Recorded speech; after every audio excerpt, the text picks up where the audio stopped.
Hola, ¿qué tal? Bienvenidos a Recorrer el Mejor Camino. Este audiolibro transformará tu vida.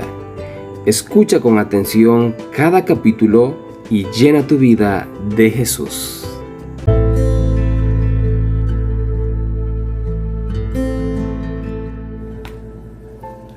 Los dos lenguajes de la providencia, capítulo 10. Dios procura darse a conocer y comunicarse con nosotros de diversas maneras. La naturaleza habla sin cesar a nuestros sentidos. El corazón bien predispuesto quedará impresionado por el amor y la gloria de Dios según lo dan a conocer las obras de sus manos. El oído atento puede escuchar y entender los mensajes que Dios nos transmite por medio de la naturaleza. Los verdes campos, los majestuosos árboles, los capullos y las flores, la nubecilla que pasa, la lluvia que cae, el arroyo que murmura, las maravillas del firmamento, hablan a nuestro corazón y nos invitan a conocer a aquel que lo hizo todo.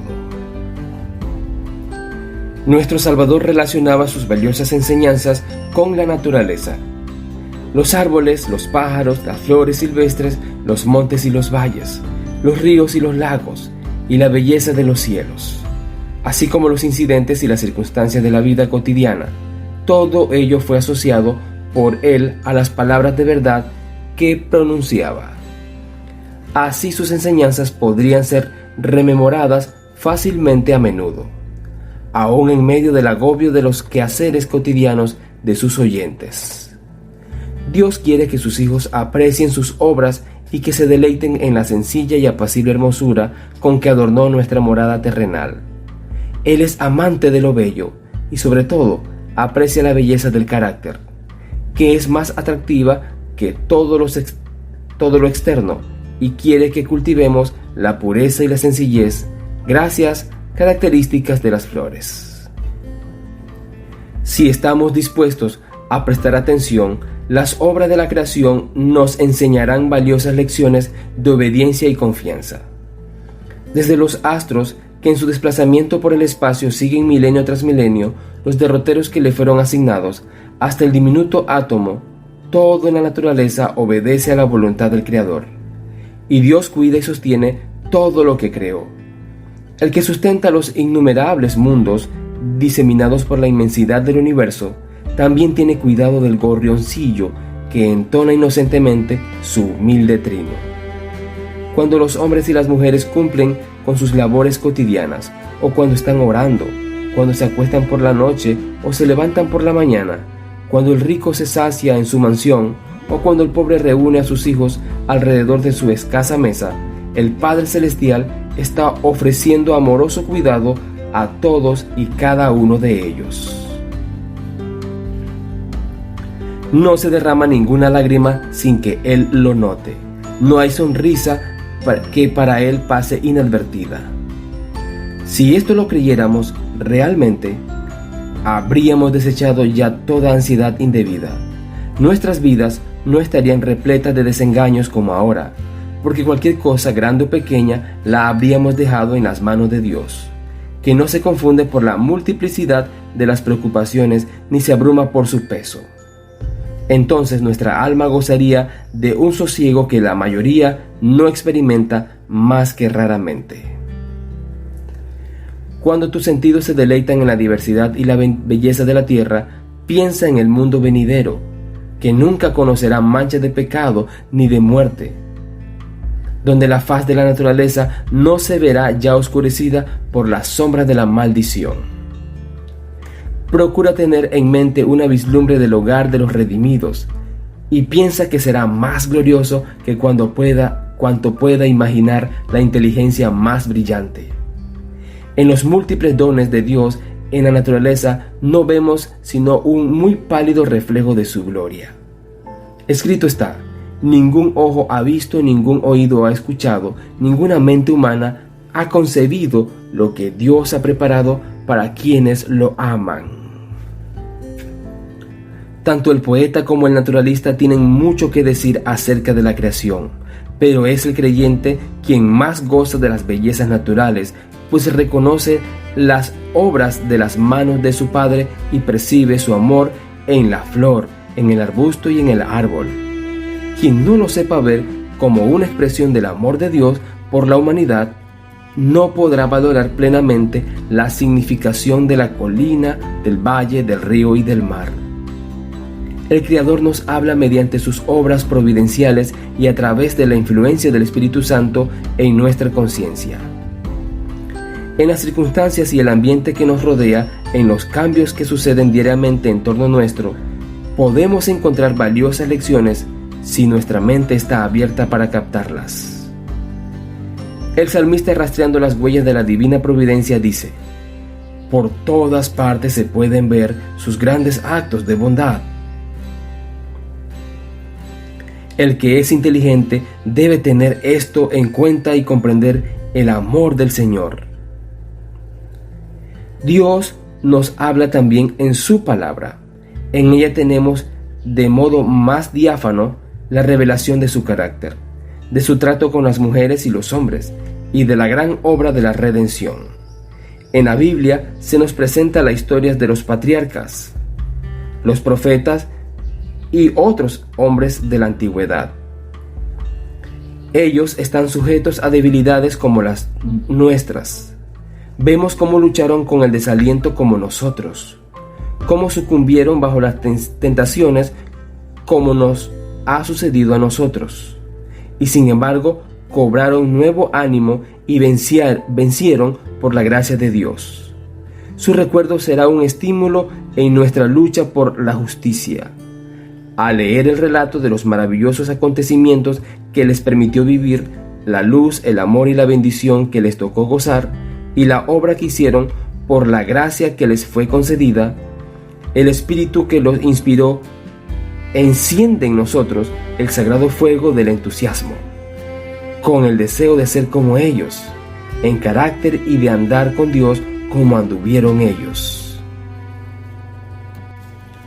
El Señor Jesús dijo de las Escrituras del Antiguo Testamento, y cuánto más cierto es esto acerca del Nuevo: ellas son las que dan testimonio de mí, el Redentor, aquel en quien se concentran nuestras esperanzas de vida eterna. Sí, la Biblia entera nos habla de Cristo. Desde el primer relato de la creación, de la cual se dice: sin Él nada de lo creado llegó a existir, hasta la última promesa: vengo pronto, leemos acerca de sus obras y escuchamos su voz. Si deseas conocer al Salvador, acude a las Sagradas Escrituras. Mientras meditemos en la perfección del Salvador, desearemos ser enteramente transformados y renovados conforme a la imagen de su pureza.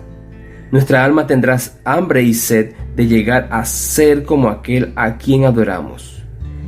Cuanto más concentremos nuestros pensamientos en Cristo, más hablaremos de Él a otros y mejor lo representaremos ante el mundo. La Biblia no fue escrita solamente para los intelectuales, sino que más bien ha sido destinada a la gente común. Las grandes verdades necesarias para la salvación están presentadas con tanta claridad como la luz del mediodía, y nadie se equivocará o perderá el camino, salvo quienes sigan su criterio personal en vez de la voluntad divina tan claramente revelada. No podemos conformarnos meramente con las afirmaciones de nadie en cuanto a lo que enseñan las Sagradas Escrituras, sino que hemos de analizar los mensajes de Dios por nosotros mismos. Si permitimos que otros piensen por nosotros, nuestra energía quedará mutilada y limitadas nuestras aptitudes. Las facultades del alma pueden reducirse tanto por no ejercerse en temas dignos de su atención, que llegan a ser incapaces de penetrar la profunda significación de la palabra de Dios. La inteligencia se desarrolla si se emplea en investigar la relación de los temas bíblicos, comparando texto con texto y lo espiritual con lo espiritual. No hay nada mejor para fortalecer el intelecto que el estudio de la Biblia. Ningún otro libro es tan potente para elevar los pensamientos, dar vigor a las facultades, como las grandes y ennoblecedoras verdades de la Biblia. Cuando se estudia la Biblia, la palabra de Dios, como es debido, se adquiere una grandeza de espíritu, una nobleza de carácter y una firmeza de propósito que raramente pueden verse en estos tiempos. Solo se obtiene un beneficio muy escaso de una lectura precipitada de las Sagradas Escrituras. Uno puede leer toda la Biblia y quedarse, sin embargo, sin captar su belleza o comprender su sentido profundo y oculto. Un pasaje estudiado hasta que su significado nos parezca claro y evidentes sus relaciones con el plan de la salvación, resulta de mucho más valor que la lectura de muchos capítulos sin un propósito determinado y sin obtener una instrucción positiva. Ten una Biblia a mano, léela cuando tengas oportunidad, fija los textos en tu memoria. Incluso yendo de camino puedes rememorar un pasaje y meditar en él hasta que se grabe en la mente. No podemos obtener sabiduría sin una atención cuidadosa y un estudio con oración. Algunas porciones de la Escritura son en verdad demasiado claras para que se puedan entender mal, pero hay otros cuyo significado no es inmediato y no se capta a primera vista. Se tiene que comparar un pasaje con otro. Es necesario un análisis cuidadoso y una reflexión acompañada de oración. Estudiar la Biblia así será abundantemente recompensado.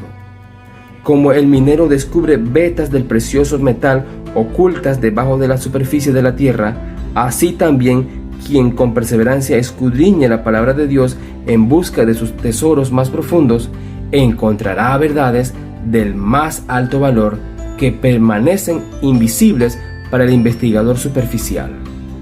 Las palabras de la inspiración, atesoradas en el corazón, serán como corrientes de agua que emana de la fuente de la vida. Nunca se debe estudiar la Biblia sin oración. Antes de abrir sus páginas tenemos que pedir la iluminación del Espíritu Santo y nos será concedida. Cuando Natanael fue al Señor Jesús, el Salvador exclamó: «Aquí tienen a un verdadero israelita, en quien no hay falsedad». «¿De dónde me conoces?», le preguntó Natanael. «Antes de que Felipe te llamara, cuando aún estabas bajo la higuera, ya te había visto», respondió Jesús. Así también nos verá el Señor Jesús en el lugar privado de oración, si lo buscamos para que nos dé luz y nos permita conocer la verdad. Los ángeles del mundo de luz acompañarán a los que busquen con humildad de corazón la dirección divina. El Espíritu Santo exalta y glorifica al Salvador. Está encargado de presentar a Cristo, la pureza de su justicia y la gran salvación que obtendremos por él. El Señor Jesús dijo: «El Espíritu tomará de lo mío y se lo dará a conocer a ustedes». El Espíritu de verdad es el único maestro eficaz de la verdad divina. ¿Cuánto será el aprecio de Dios por la raza humana, que dio a su Hijo para que muriera por ella? Y comisiona a su Espíritu para que sea de continuo nuestro maestro y guía. ¿Cuánto será el aprecio de Dios por la raza humana?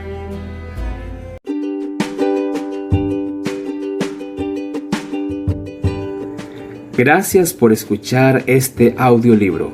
Comparte este episodio con un amigo. Hasta la próxima.